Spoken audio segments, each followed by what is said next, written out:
आप सभी का स्वागत है नैरेटिव नेशन में। मैं हूं दिव्या त्रिवेदी और मैं हूं अमित शाह। हमारे चैनल को सब्सक्राइब कीजिए और लाइक भी कीजिए ताकि आपकी मदद से देश भर में राष्ट्रीय हित की हर जरूरी बात हर घर तक पहुंच सके। यहाँ आपको मिलती है देश हित से जुड़ी बड़ी खबरें, गहरी जानकारी और मजबूत विश्लेषण। हर मुद्दे पर सीधी बात, साफ नजरिया और भारत फर्स्ट सोच के साथ। तो चलिए शुरू करते हैं आज की सबसे बड़ी और महत्वपूर्ण रिपोर्ट। तो आज का जो हमारा गहन विश्लेषण है वो सच में थोड़ा डरावना भी है और उतना ही दिलचस्प भी। जरा एक पल के लिए सोचिए। हाँ। आप एक बहुत ही एक्सपीरियंस्ड मिलिट्री जनरल हैं, आपके सामने रेडार स्क्रीन है और अचानक उस पर एक दुश्मन का सिग्नल ब्लिंक करने लगता है। राइट, कोई बड़ा खतरा। बिल्कुल। आपकी डिफेंस सिस्टम तुरंत अलर्ट होती है और आप बिना सोचे अपना सबसे बेहतरीन इंटरसेप्टर मिसाइल फायर कर देते हैं। निशाना एकदम सटीक लगता है, धमाका होता है और आप चैन की सांस लेते हैं कि चलो खतरा टल गया। वही तो। पर तभी आपके इंटेलिजेंस ऑफिसर की रिपोर्ट आती है और आपके पैरों तले जमीन खिसक जाती है। आपको पता चलता है कि जिस खतरे को मारने के लिए आपने अभी अभी 33 करोड़ रुपए की मिसाइल दागी है, वो असल में सिर्फ प्लाईवुड और फोम से बना एक सस्ता सा खिलौना था। अरे बाप रे! और उस खिलौने की कीमत शायद किसी पुरानी सेकंड हैंड कार से भी कम थी। सही कहा। तो सोचने वाली बात यह है कि ये कैसे हो रहा है। देखिए, यही आज के आधुनिक युद्ध की सबसे खौफनाक और कड़वी सच्चाई है। आसमान पर अब सिर्फ अरबों डॉलर के फाइटर जेट्स का राज नहीं रह गया है। हाँ, और आज हम इस चर्चा में इसी गेम चेंजिंग स्ट्रैटेजी को डिकोड करेंगे। बिल्कुल। आज हम युद्ध के मैदान का नक्शा बदलने वाले दो ऐसे सुसाइड ड्रोन्स की बात करेंगे जो एक दूसरे से बिल्कुल अलग हैं। एक तरफ है ईरान का बनाया हुआ शाहिद 136, जो अपनी सस्ती कीमत से बड़े बड़े देशों को दिवालिया करने पर तुला है। और दूसरी तरफ है इजराइल का IAI हरॉप, जो कि एक बहुत ही खामोश और अचूक शिकारी है। तो हमारा फोकस यही समझना है कि इन दोनों की टेक्नोलॉजी काम कैसे करती है और सबसे जरूरी बात, भारत की रक्षा नीति में इनका क्या रोल है। हाँ, जैसे कि हमारा ऑपरेशन सिंदूर, जिसमें इनका काफी अहम किरदार रहा है। तो चलिए सबसे पहले इसी प्लाईवुड वाले खतरे यानी शाहिद 136 से शुरुआत करते हैं। सही रहेगा। जब मैं इसके बारे में पढ़ रही थी तो मुझे लगा शायद कोई टाइपिंग मिस्टेक होगी। मतलब दुनिया के सबसे एडवांस्ड एयर डिफेंस सिस्टम्स को एक ऐसा ड्रोन बीट कर रहा है जो फोम और लकड़ी से बना है। सुनने में अजीब लगता है ना? हाँ, ये तो किसी इंजीनियरिंग कॉलेज के प्रोजेक्ट जैसा लगता है। ये फिजिकली कैसे पॉसिबल है कि लकड़ी का एक ढांचा इतना खतरनाक हो जाए? देखिए, इसकी सबसे बड़ी ताकत इसकी सादगी में ही छुपी है। इसको जानबूझकर इतना सिंपल बनाया गया है। अच्छा। हाँ, अगर हम इसका डिजाइन देखें तो ये करीब 3.5 मीटर लंबा है और इसके पंखों का फैलाव 2.5 मीटर के आसपास है। ठीक है, तो इसका वजन कितना होगा? वजन मुश्किल से 200 किलो है और क्योंकि इसमें कार्बन फाइबर या कोई महंगी धातु यूज नहीं हुई है, बल्कि बहुत ही हल्की और सस्ती चीजें लगी हैं, तो रेडार पर इसका आकार बहुत ही छोटा दिखता है। मतलब रेडार को लगता होगा कि कोई चिड़िया या छोटा सा ऑब्जेक्ट है। बिल्कुल सही समझिए आप। पर इसके आगे के हिस्से में, जिसे हम नोज कहते हैं, वहां 40 से 50 किलो का भारी एक्सप्लोजिव रखा होता है। 50 किलो एक्सप्लोजिव? हाँ। बाप रे, ये तो किसी पूरी बिल्डिंग या रेडार स्टेशन को उड़ाने के लिए काफी है। हाँ, पूरी तरह तबाह कर सकता है। पर एक सेकंड रुकिए, मैंने पढ़ा है कि इसकी रेंज करीब 2000 किलोमीटर है। 2000 किलोमीटर उड़ने के लिए तो बहुत हैवी फ्यूल और एक जेट इंजन चाहिए होगा ना? यहीं पर तो इसका डिजाइन बहुत ही चालाकी भरा है। इसमें जेट इंजन होता ही नहीं है। जेट इंजन नहीं होता? हाँ। तो फिर उड़ता कैसे है ये? शाहिद 136 में एक बहुत ही सिंपल सा 4 सिलेंडर पिस्टन इंजन लगा होता है। Piston engine? यानी जैसे हमारे मोपेड्स या बाइक्स में होता है? हाँ, या आप कह लीजिए जैसा किसी लॉन मोवर में, यानी घास काटने वाली मशीन में होता है। अरे बाप रे। जेट इंजन बहुत तेजी से फ्यूल पीते हैं, लेकिन ये पिस्टन इंजन बहुत कम फ्यूल में लगातार काम करता रहता है। ओ, इसीलिए इतना लंबा सफर तय कर लेता है। बिल्कुल। पर इस वजह से इसकी स्पीड बहुत कम होती है, सिर्फ 185 किलोमीटर प्रति घंटा। तो इसमें से आवाज भी आती होगी जैसे स्कूटर की आती है? हाँ, उड़ते समय इसमें से एक बहुत ही तेज भिन-भिनाहट वाली डरावनी आवाज आती है। इसे दूर से सुनकर ही लोगों में दहशत फैल जाती है। यानी ये कोई सुपरसोनिक मिसाइल नहीं है जो पलक झपकती आ जाए।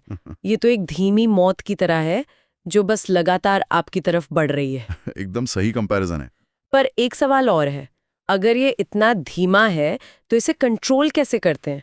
मतलब 2000 किलोमीटर दूर बैठकर कोई ऑपरेटर जॉयस्टिक से तो नहीं उड़ा रहा होगा इसको? नहीं नहीं, ऑपरेटर का इसमें कोई रोल होता ही नहीं है। ये पूरी तरह से ऑटोनॉमस है, यानी स्वचालित। अच्छा, तो रास्ता कैसे ढूंढता है ये? इसमें एक साधारण सा कमर्शियल जीपीएस और रशिया का GLONASS सैटेलाइट नेविगेशन सिस्टम लगा होता है। जैसे आपके फ़ोन में गूगल मैप्स काम करता है ना, वैसे ही। तो बस लोकेशन डाल दी और भेज दिया? हाँ, लॉन्च करने से पहले ही टारगेट के कोऑर्डिनेट्स इसमें सेट कर दिए जाते हैं। एक बार रैम्प से फायर कर दिया तो बस खेल खत्म। ये फायर एंड फॉरगेट पर काम करता है। मतलब ये वापस बेस पर कोई वीडियो या फीड नहीं भेजता? कुछ भी नहीं। और रास्ते में इसका टारगेट बदला भी नहीं जा सकता। ये अंधों की तरह बस अपने दिए गए रास्ते पर उड़ता रहता है जब तक टारगेट से टकरा ना जाए। पर सोचिए अगर टारगेट अपनी जगह से हट गया हो तो? तब तो ये किसी खाली जमीन पर जाकर फट जाएगा। बिल्कुल फट जाएगा।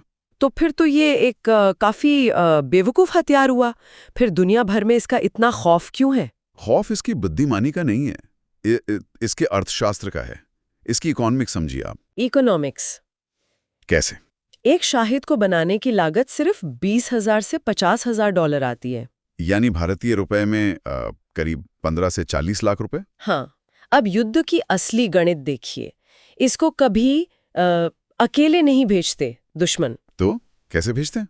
इन्हें ट्रक्स के पीछे लगे रैक्स से एक साथ बड़े झुंड में, जिसे स्वॉर्म कहते हैं, लॉन्च किया जाता है। अब सोचिए, जब एक साथ 100 शाहिद आसमान से आपकी तरफ आ रहे हों, तब आप क्या करेंगे? 100 एक साथ? तब तो हर हाल में उन्हें रोकना ही पड़ेगा, क्योंकि हर एक में 50 किलो एक्सप्लोसिव है। अगर मेरे पावर प्लांट की तरफ आ रहे हैं तो मेरे पास उन्हें गिराने के अलावा कोई चारा ही नहीं बचेगा। सटीक बात। और इन्हें गिराने के लिए आपको क्या करना पड़ेगा? अपना महंगा एयर डिफेंस सिस्टम यूज करना पड़ेगा। ओह, अब मैं समझ रही हूँ, ये तो ट्रैप है। बिल्कुल ट्रैप है। और यहीं से शुरू होती है स्ट्रैटेजी ऑफ एग्जॉशन, यानी दुश्मन को आर्थिक रूप से थका देना। तो इसका मतलब हम उनकी सस्ती चीज को अपनी महंगी मिसाइल से मारेंगे? वही तो। जैसे पेट्रियट या एरो सिस्टम की एक इंटरसेप्टर मिसाइल की कीमत 25 से 33 करोड़ रुपए होती है। हमला करने वाले को कोई फर्क नहीं पड़ता अगर आपने उसके 100 में से 90 ड्रोन मार गिराए, क्योंकि उसने तो बहुत कम पैसे लगाए थे उन 90 ड्रोन्स पर। असल में वो तो चाहता ही यही है कि आप उन्हें मारें, क्योंकि उन सस्ते ड्रोन्स को मारने के चक्कर में आपने अपने रक्षा बजट के अरबों रुपए स्वाहा कर दिए और महंगी मिसाइल्स का स्टॉक भी खत्म हो गया। ये तो सच में मिलिट्री जनरल से ज्यादा इकोनॉमिस्ट्स को डराने वाला युद्ध है। हाँ बिल्कुल। ये तो वही बात हो गई कि डेथ बाय 1000 पेपर कट्स।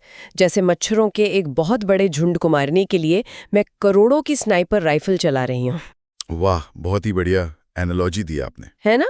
कुछ देर बाद मेरी गोलियां तो खत्म हो जाएंगी, पर मच्छर फिर भी आते रहेंगे। ये आर्थिक रूप से किसी भी देश को तोड़ सकता है। रशिया ने यूक्रेन में ठीक यही किया है। उन्होंने जिरान 2 के नाम से शाहिद का अपना वर्जन बना लिया, पेलोड को और भारी कर दिया और यूक्रेन के डिफेंस सिस्टम को थका दिया। हाँ, लगातार हर रात दर्जनों की संख्या में इन्हें भेजकर उनके एयर डिफेंस को बुरी तरह निचोड़ दिया है। यहाँ तक कि अमेरिका जैसी महाशक्ति भी इस सस्ती तकनीक का लोहा मान चुकी है। सही बात है। तो शाहिद 136 एक सस्ता, अंधाधुंध और इकोनॉमिकली थका देने वाला हथियार हो गया। पर अब हम अपने दूसरे ड्रोन की तरफ आते हैं, इजराइल का IAI हारूप। हाँ, ये एक बिल्कुल ही अलग कैटेगरी है। जब हम हारूप की बात करते हैं तो कहानी पूरी तरह पलट जाती है। भारतीय सेना के पास हारूप एक बहुत ही खास जगह रखता है, लेकिन इसकी कीमत जब मैंने देखी तो मेरे होश उड़ गए। हाँ, इसकी कीमत बहुत सुनने में ज्यादा लगती है। जहां शाहिद की कीमत कुछ लाख रुपए है, वहीं एक हारूप की कीमत लगभग 10 मिलियन डॉलर आंकी जाती है, यानी करीब 80 करोड़ रुपए। हम इतना महंगा सिस्टम क्यों इस्तेमाल कर रहे हैं? ये सवाल बहुत लाजमी है, पर इसका जवाब इनके काम करने के तरीके में है। कैसा तरीका? देखिए, अगर शाहिद एक अंधी कुल्हाड़ी है जिसे आप बस अंधेरे में घुमा देते हैं, तो हारूप एक सर्जन का स्कैल्पल है, बहुत ही प्रिसाइज। अच्छा, हारूप की इतनी ज्यादा कीमत उसकी एंटी रेडिएशन टेक्निक और उसके स्टेल्थ डिजाइन की वजह से है। इसे मिलिट्री लैंग्वेज में CAD ऑपरेशंस के लिए बनाया गया है। CAD, हाँ, यानी सुप्रेशन ऑफ एनिमी एयर डिफेंसेस। एकदम सही। इसका सीधा सा मतलब है दुश्मन के एयर डिफेंस सिस्टम और उनके रेडारों को ढूंढ कर तबाह करना। इसे थोड़ा और आसान भाषा में समझाएंगे हमारे सुनने वालों के लिए? एंटी रेडिएशन काम कैसे करता है? हाँ बिल्कुल। चलिए एक उदाहरण से समझते हैं। मान लीजिए आप एक बहुत घने और अंधेरे जंगल में छुपे हुए हैं। ठीक है। अब आपको ढूंढने के लिए दुश्मन एक बहुत तेज टॉर्च जलाता है। वो उस टॉर्च की रोशनी में आपको देखने की कोशिश कर रहा है। पर जैसे ही वो टॉर्च जलाएगा, मुझे भी तो उसकी लोकेशन पता चल जाएगी ना, रोशनी देखकर। बस यही कॉन्सेप्ट है। एयर डिफेंस रडार भी ठीक इसी तरह काम करते हैं। वो आसमान में रेडियो वेव्स यानी सिग्नल्स फेंकते हैं ताकि हवाई जहाज़ों को पकड़ सकें। ओह, और हरूप आसमान में उड़ते हुए इन्हीं रेडियो सिग्नल्स को सूंघने का काम करता है। एकदम से ठीक। जैसे ही दुश्मन का रडार ऑन होता है, हरूप तुरंत उस सिग्नल के सोर्स को पकड़ लेता है और फिर एक बाज की तरह सीधे उस पर गोता लगाकर उसे तबाह कर देता है। कमाल है। मतलब जो मशीन आसमान में खतरे को ढूंढने के लिए बनी है, हरूप उसी मशीन को अपना शिकार बना लेता है। हाँ, ये उसकी सबसे बड़ी ताकत है। लेकिन एक सवाल है मेरे दिमाग में, दुश्मन भी तो बेवकूफ नहीं है ना? बिल्कुल नहीं। अगर उसे पता चल जाए कि आसमान में कोई एंटी रेडिएशन ड्रोन मंडरा रहा है, तो वो तो तुरंत अपना रेडार बंद कर देगा। जैसे ही रेडार बंद हुआ, सिग्नल गायब, यानी टॉर्च बुझ गई, तब तो हरूप अंधा हो जाएगा। देखिए, अगर ये कोई पुरानी जनरेशन की मिसाइल होती तो हाँ, वो अंधी हो जाती। लेकिन हरूप यहाँ पर अपनी 80 करोड़ की कीमत वसूल करता है। अच्छा, तो फिर रेडार बंद होने पर ये क्या करता है? इसमें इलेक्ट्रो ऑप्टिकल और एफएलआर कैमरास लगे होते हैं। एफएलआर यानी फॉरवर्ड लुकिंग इंफ्रारेड। इसका मतलब है कि ये हीट सिग्नेचर्स यानी गर्मी को देख सकता है। ओह, तो रेडार बंद होने के बावजूद उस जनरेटर की गर्मी दिख जाएगी इसको? हाँ, जनरेटर की गर्मी या इलेक्ट्रॉनिक इक्विपमेंट्स की जो गर्माहट होती है, उसको हरूप का कैमरा सैकड़ों किलोमीटर दूर बैठे ऑपरेटर की स्क्रीन पर लाइव दिखा देता है। वेट, मतलब इसमें ऑपरेटर का कंट्रोल होता है? ये शाहिद की तरह फायर एंड फॉरगेट नहीं है? बिल्कुल नहीं। हरूप एक man in the loop system है। ऑपरेटर अपने बेस में बैठकर सुरक्षित तरीके से कैमरे के जरिए सब कुछ लाइव देख रहा होता है। यानी पूरा कंट्रोल इंसान के हाथ में? हाँ, अगर रेडार बंद भी हो जाए तो ऑपरेटर मैन्युअली कैमरे के जरिए उस रेडार ट्रक को पहचानता है और खुद टारगेट लॉक करता है। और एक सबसे बड़ी खासियत बताऊं इसकी? हाँ, बताइए। ये लॉइटर कर सकता है, यानी आसमान में 6 घंटे तक चुपचाप मंडरा सकता है। 6 घंटे तक? बिल्कुल। ये दुश्मन के इलाके में 1000 किलोमीटर अंदर जाकर आसमान में छिपकर सिर्फ सही मौके का इंतजार कर सकता है। तो अगर ऑपरेटर को लगे कि टारगेट के पास कोई स्कूल है या हॉस्पिटल है, तो क्या हमले को बीच में रोका जा सकता है? हाँ, ऑपरेटर आखिरी सेकंड में भी हमले को अबॉर्ट कर सकता है। इसके बाद हरूप वापस आसमान में ऊंचाई पर चला जाएगा और फिर से मंडराने लगेगा किसी नए टारगेट की तलाश में। वाह, ये तो सिर्फ एक बॉम्ब नहीं हुआ, ये तो सच में आसमान में मौजूद एक बुद्धिमान शिकारी है। इसीलिए तो भारत ने इसे अपनी कैटेगरी 2 यानी लॉन्ग रेंज लॉइटरिंग म्यूनिशंस का एक बहुत ही अहम हिस्सा बनाया है। एक कंपैरिजन बहुत ही शानदार है। शायद सिर्फ तबाही मचाने वाला एक अंधा हथियार है जो आपका पैसा और सब्र खत्म करता है, जबकि हरूप एक महंगा लेकिन अचूक स्नाइपर है जो दुश्मन की सबसे मेन शील्ड यानी रेडार को ही तोड़ देता है। एकदम ठीक समझ किया आपने। तो चलिए अब इस पूरी चर्चा को सीधे भारत के पर्सपेक्टिव से जोड़ते हैं। हाँ, वो सबसे जरूरी है। भारत के लिए ये टेक्निक जमीन पर एक्चुअल में कैसे काम कर रही है? हमारे पास हरूप जैसे स्मार्ट हथियार तो हैं, पर हम इनका किस तरह की स्ट्रैटेजी में इस्तेमाल कर रहे हैं? इसे समझने के लिए ना हमें एक डॉक्यूमेंट देखना पड़ेगा जिसमें ऑपरेशन सिंदूर का जिक्र है। मई 2025 में हुआ था ये। हाँ, मैंने उसके बारे में रिसर्च की थी थोड़ी। उस ऑपरेशन ने दुनिया को दिखा दिया कि भारत आधुनिक ड्रोन वॉरफेयर में किस लेवल पर पहुंच चुका है। ये कोई सीधा हमला नहीं था, एकदम चेस के गेम की तरह बुनी गई एक बहुत ही गहरी चाल थी। राइट, इसमें डिकॉय स्ट्रैटेजी का इस्तेमाल हुआ था, है ना? ये तो सच में किसी हॉलीवुड थ्रिलर फिल्म जैसा लगता है। थोड़ा डिटेल में बताइए कि उस दिन ग्राउंड पर हुआ क्या था। देखिए, ऑपरेशन सिंदूर में भारत का लक्ष्य था पाकिस्तान के एयर डिफेंस सिस्टम्स को तबाह करना, वो भी बिना कोई बड़ा युद्ध शुरू किए। तो हमने क्या चाल चली? भारत ने सबसे पहले बैंशी जेट 40 नाम के टारगेट ड्रोन्स को डीकॉय यानी चारे के रूप में इस्तेमाल किया। इन छोटे ड्रोन्स को पाकिस्तानी एयर स्पेस की तरफ भेज दिया गया। तो उन्हें रेडार पर कैसा दिखा होगा ये? इन ड्रोन्स का सिग्नेचर रेडार पर बिल्कुल ऐसा बनाया गया था जैसे कोई बड़ा फाइटर जेट या बहुत बड़ा खतरा उनकी तरफ आ रहा हो। तो जाहिर सी बात है पाकिस्तान के air defence systems panic mode में आ गए होंगे। उन्होंने इन नकली खतरों को ढूंढने के लिए अपने रेडार्स फुल पावर पर ऑन कर दिए होंगे। बस ठीक वही हुआ जो भारत चाहता था। जैसे ही पाकिस्तानी सेना ने अपने रडार सिस्टम्स एक्टिवेट किए, आसमान में वो टॉर्च जल गई जिसके बारे में हमने अभी बात की थी। हाँ, और उन्हें तो ये पता ही नहीं था कि हमने वहां पहले से क्या भेज रखा है। बिल्कुल, उन्हें अंदाजा ही नहीं था कि भारत ने पहले से ही हरूप और हमारे अपने स्वदेशी नागास्त्र 1 लॉइटरिंग ड्रोन्स को आसमान में ऊंचाई पर मंडराने के लिए छोड़ रखा था। अरे वाह, फिर क्या हुआ? जैसे ही रेडार ऑन हुए, आसमान में घात लगाए बैठे इन शिकारियों ने उन सिग्नल्स को पकड़ लिया और सीधे उन रेडार स्टेशंस पर अचूक हमला कर दिया। और हमारे पायलट भी सेफ रहे? बिल्कुल, बिना किसी भारतीय पायलट की जान जोखिम में डाले हमने दुश्मन की सबसे मेन ढाल को चकनाचूर कर दिया। ये स्ट्रैटेजी तो वाकई बेमिसाल है। हम अपने स्मार्ट हथियारों से दुश्मन को चकमा देकर उनका सबसे कीमती डिफेंस तोड़ रहे हैं। लेकिन अमित, यहाँ मुझे एक बहुत ही गहरी चिंता भी सता रही है। कैसी चिंता, बताइए। देखिए, हम हाईरोप जैसी आधुनिक और महंगी तकनीक में आगे हैं। हम उनके रेडार उड़ा सकते हैं, लेकिन अगर कल को चाइना या पाकिस्तान हम पर शाहिद जैसे सस्ते ड्रोन्स का स्वॉर्म भेज दे, यानी पूरा झुंड भेज दे, तब भारत की तैयारी क्या है? हम किसी 30 लाख रुपए के प्लाईवुड ड्रोन को गिराने के लिए अपनी करोड़ों की मिसाइल तो बर्बाद नहीं कर सकते ना। दिव्या, आपने बिल्कुल दुखती रग पर हाथ रख दिया है। यही आज भारत के रक्षा रणनीतिकारों के सामने सबसे बड़ी चुनौती है। तो खतरा कितना बड़ा है ग्राउंड पर? अगर हम चाइना की तरफ देखें तो इस खतरे का स्केल समझ आता है। चाइना ने तिब्बत के शिगत्से एयरबेस पर, जो हमारे बॉर्डर से बहुत ज्यादा दूर नहीं है, वहां भयंकर ड्रोन इंफ्रास्ट्रक्चर तैयार कर लिया है, जिसमें वो शार्प स्वॉर्ड जैसे ड्रोन्स यूज कर रहे हैं। हाँ, GJ-11 शार्प स्वॉर्ड जैसे स्टेल्थ कॉम्बैट ड्रोन्स वहां तैनात हैं। और देखिए, चाइना दुनिया में सस्ते ड्रोन्स का सबसे बड़ा प्रोड्यूसर भी तो है। यानी अगर युद्ध हुआ तो हमें सैचुरेशन अटैक्स का सीधा खतरा है। वो हमारे डिफेंस सिस्टम को ओवरलोड करने के लिए एक साथ हजारों सस्ते ड्रोन्स भेज सकते हैं। एकदम सही। भारत का डिफेंस इकोसिस्टम बहुत मजबूत है, इसमें कोई शक नहीं।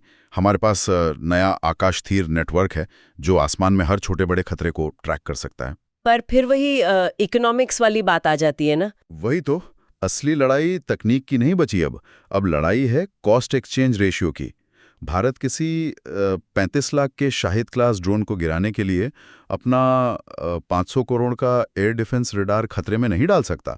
तो इसका सल्यूशन क्या है? हम इस आर्थिक युद्ध को कैसे जीतेंगे? अगर हम महंगी मिसाइल्स नहीं चला सकते तो इन सस्ते ड्रोन्स के स्वॉर्म को आखिर रोकेंगे कैसे? इसका सल्यूशन एक ही है, भारत को लोहा लोहे को काटता है वाली नीति अपनानी होगी। मतलब हम भी सस्ते ड्रोन्स बनाएं? हाँ, हमें ऐसे हार्ड किल इंटरसेप्टर्स बहुत बड़ी संख्या में बनाने होंगे जिनकी कीमत दुश्मन के ड्रोन की कीमत के 5 गुना से ज्यादा ना हो। समझ रही हूँ। मतलब अगर सामने से 35 लाख का शाहिद आ रहा है तो हमें उसे गिराने के लिए 80,000 से लेकर 1-2 लाख रुपए तक का कोई FPV ड्रोन या सस्ता इंटरसेप्टर हवा में भेजना होगा। बिल्कुल सटीक गणित लगाया आपने। हमें सस्ते, तेजी से उड़ने वाले और भारी मात्रा में मास प्रोड्यूस होने वाले इंटरसेप्टर चाहिए जो हवा में जाकर बस उन ड्रोन से टकरा जाएं और उन्हें गिरा दें।